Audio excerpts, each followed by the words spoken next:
नमस्कार, मी प्रीती खंडागळे. आपण पाहताय आवाज इंडिया मराठी. वाढवण बंदर प्रकल्पाला स्थानिक गावकऱ्यांचा विरोध कायम असून या पार्श्वभूमीवर वाढवण बंदर विरोधी संघर्ष समितीची महत्त्वपूर्ण बैठक पार पडली. या बैठकीत प्रकल्पाविरोधातील पुढील आंदोलनाची दिशा आणि रणनीती यावर सविस्तर चर्चा करण्यात आली.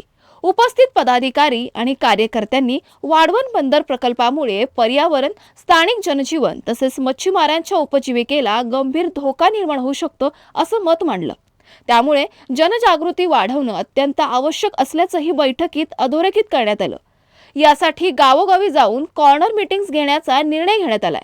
या माध्यमातून स्थानिक नागरिकांना प्रकल्पाचा संभाव्य परिणाम समजावून सांगून त्यांना आंदोलनात सहभागी करून घेण्याचे नियोजन आहे. पुढील 8 दिवसात आणखीन एक बैठक होणार असून त्यात आंदोलनाची सविस्तर रूपरेषा, कालावधी आणि तीव्रता याबाबत अंतिम निर्णय घेतला जाणार आहे.